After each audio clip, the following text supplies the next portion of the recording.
to create a world and a job that actually does impact people's lives for the better. He didn't deny it. He didn't confirm it.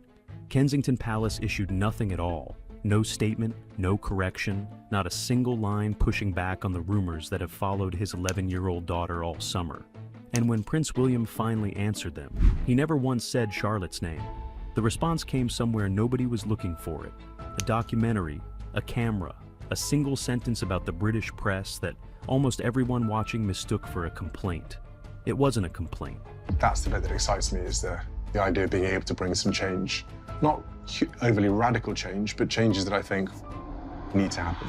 One royal biographer heard it differently and says that sentence tells you exactly what William plans to do the moment he becomes king. 3 rumors. 3 separate streams of speculation have been running around Princess Charlotte this summer, and they have spent the last few months feeding each other. The first is about her titles. Charlotte turned 11 this year, and the question of what she will one day be called has become close to an obsession in royal-watching circles. Royal biographer Robert Jobson has suggested she may end up carrying not one significant title, but 2. Robert Hardman has reported hearing that King Charles wanted the Duchess of Edinburgh title reserved for her, the title Sophie currently holds, and one that under the present arrangement will not pass to Prince Edward's son when Edward dies. Running alongside that is the larger one, Princess Royal. That title has belonged to Princess Anne since 1987. It goes traditionally, though not automatically, to the monarch's eldest daughter, and once given, it is held for life, which means Charlotte cannot receive it while Anne is alive. Every conversation about her inheriting it is, if you follow it all the way down, a conversation about a day nobody wants to arrive. It is worth knowing what that title actually is, because most coverage treats it as decoration. It has existed since 1642. Anne received it in 1987 because she was, at the time, the only person eligible for it. And Anne and Charlotte are reported to get on unusually well, which means the person currently defining what a modern Princess Royal does is also the person Charlotte is watching most closely. Neither Buckingham Palace nor Kensington Palace has commented on any of it, not once. The second stream is about her schooling. Prince George has left Lambrook and started at Eton, his father's old school, and that much is settled. Charlotte's next step is not. On Hello. The Right Royal podcast, Melanie Sanderson, editor of the Good Schools Guide, named Wellington College as a strong contender, while making the point that, with this particular family, the usual rules may simply not apply. That is an educated read from a credentialed expert. It has been repeated in some corners as though it were an announcement. It is not. And then there is the third stream, which is the one that actually changed the temperature. In late June, reporting emerged claiming that Charlotte's future role is causing real concern inside royal circles. According to that reporting, palace sources believe the 11-year-old occupies an almost impossible position. Granddaughter of the king, sister of the future king, and a senior royal in her own right, all at the same time. One unnamed source was described as saying senior royals are determined not to place excessive pressure on her this early. Another suggested William and Catherine have deliberately studied how previous generations were handled, specifically so their daughter can adjust to public life gradually rather than all at once. Then came the line that made people sit up. The concern, as reported, is that public fascination with Charlotte could eventually mirror the attention once directed at her grandmother, at Diana. I want to be straight with you about the sourcing there. That is anonymous, it is unconfirmed, and the palace has not validated a word of it, so hold it loosely for the rest of this video. But whether or not those particular insiders exist, the reason this round of speculation landed differently is not complicated. You can argue about whether an 11-year-old will be Princess Royal in 30 years. You cannot argue about what her father watched happen to his mother. So the question stops being what the rumors say. It becomes what he was ever going to do about them. And he had already done it weeks earlier in a room with a camera and no press officer anywhere near him. The answer, nobody heard. Kensington Palace did not push back. No rebuttal, no statement of disappointment, none of the usual machinery that gets wheeled out when a story about the Wales children runs somewhere it shouldn't. Instead, William talked about the press. He did it in the Apple TV documentary he appeared in, and the substance was this. He addressed the appetite for royal coverage directly, described that interest as insatiable, and tied it to the privacy his family does not get to have. Taken alone, you could shrug at that. Royals complain about the press. That is not new, and it is not news. But consider where he chose to say it. Not in a palace statement, which can be dismissed as institutional boilerplate. Not in an interview with a royal correspondent, which becomes a story about the correspondent. In a documentary at length in his own voice, on a platform with a global audience and no editor standing between him and the viewer. If you wanted something on the record that could not be spun as a spat with a newspaper, that is roughly the format you would pick. But on the 27th of July, royal correspondent and author Simon Vigar, who has a new book out on the women of the House of Windsor, sat down with GB News and argued that almost everyone had underread what William was doing in that documentary. Vigar's position is that those were not offhand remarks. They were deliberate signals about changes William wants to make, and Vigar said he would put money on reform of the monarchy's relationship with the media being top of that list once William is on the throne. That reframes the whole summer, because if Vigar is right, William did not ignore the rumors about his daughter. He went past them, to the machine that manufactures them, and told us he intends to take it apart, which raises the obvious problem, and we will get to it. A king cannot write press law. Whatever William wants, the constitutional levers available to him are close to non-existent. Unless, of course, he has done this before, and it worked. A hand on her back. Before that, though, there is the version of the answer he gave without opening his mouth. On the 12th of July, the Prince and Princess of Wales arrived at Wimbledon with George and Charlotte. Louis did not come. The family were given a standing ovation as they walked in. Rebecca English, royal editor at the Daily Mail, posted footage of the arrival. In it, William takes George briefly aside, a quick, quiet check that he is all right. English described it as a moment of reassurance from Dad. And in the photographs from that same arrival, you can see William's hand on Charlotte's back, guiding her, steering her through the noise. Now, Charlotte has done Wimbledon before, several times. She is not a nervous child. Anyone who has watched her at a state occasion knows she carries more composure than most of the adults standing near her. This was not a girl falling apart. That is exactly why it is worth looking at. A gesture aimed at a child who is genuinely struggling is instinct. A gesture aimed at a child who is coping perfectly well is something else. It is a decision, made in public, about who is standing where when the shutters start going. Neither of those children needed rescuing. What they got instead was a father putting himself physically between his kids and the wall of attention, in full view of every camera in the country, at the precise moment the world's press was pointed at them. Set that image beside the reporting about palace anxiety. Set it beside a documentary where he calls the appetite insatiable. Set it beside a biographer saying he means to change the rules. At some point, it stops reading as coincidence and starts reading as one man answering the same question in 3 different formats. If sourced royal reporting with the speculation clearly labeled is the reason you are still here, subscribe. Because what William did at St. Andrews in 2001 explains everything that comes next, and almost nobody covering this story has mentioned it. The only crew that broke it. When William went up to university at St. Andrews, an arrangement was reached with the British press.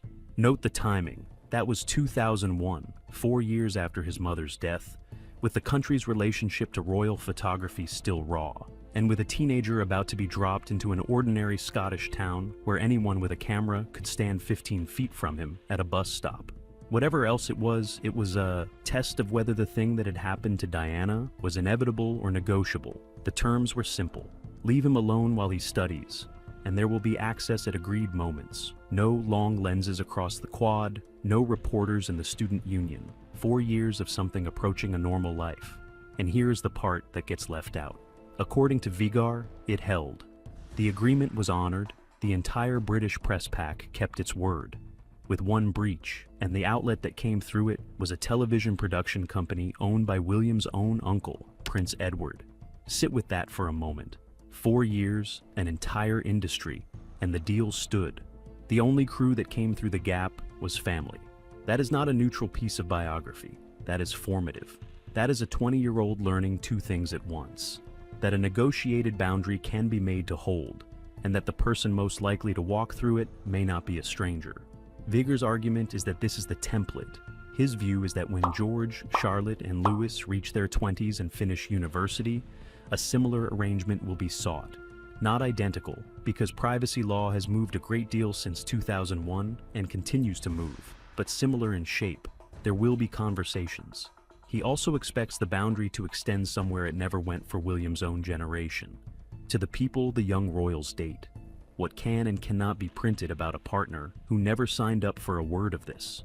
Vigar believes that will develop. For Charlotte in particular, that is an enormous thing for someone to have said out loud. Because if you take the last 40 years of royal coverage and ask which member of that family has historically absorbed the most intrusive attention, the answer has never been the heir. It has been the woman standing beside him or the daughter walking next to him. So, the intention is on the record. The template exists, which leaves the question nobody at Kensington Palace has answered, and it is not the one you would expect. Why silence is the strategy? If William is genuinely concerned about the speculation around his daughter, why not simply shut it down? Have the palace issue a statement. Say the school reports are wrong, say the title reports are premature. It would take an afternoon. There are two reasons, and they are both worth understanding because neither of them is indifference. The first is mechanical. The moment a palace responds to a rumor about a child, it establishes that rumors about that child produce responses. That's not a correction. That's an incentive.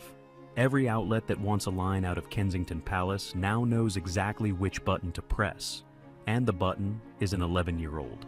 The second is that a denial confirms the subject is live. If the palace says Wellington College is wrong, the follow-up arrives before the ink dries. So, where is she going? You haven't closed the story. You've commissioned the sequel, which is why what William appears to be doing is something slower and considerably more patient. He is not fighting the individual rumor. He is stating an intention about the framework and then waiting until he is in a position to act on it. That is a game measured in years, possibly decades. And it tells you something about how he is approaching all of this that his father's generation and his grandmother's generation never had available to them because the legal ground he is standing on did not exist yet. There is a cost to that choice, and it should be said plainly. Silence lets the speculation compound. Every month the palace says nothing about Charlotte's schooling. The guesswork hardens into something that sounds like reporting, and by the time a decision is actually announced, half the audience will believe they already knew it. William appears to have decided that cost is smaller than the alternative. Reasonable people can disagree with him about that.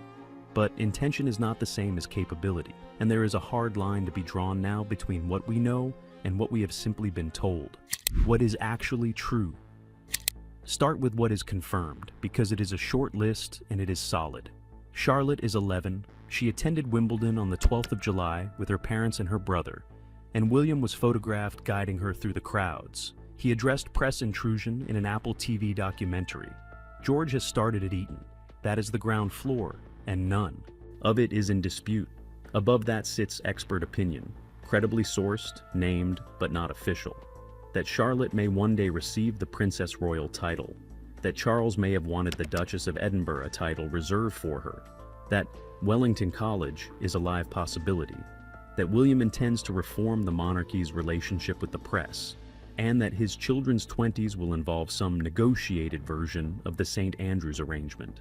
These are informed reads by people who have covered this family for decades. They are not announcements, and the people making them would tell you the same.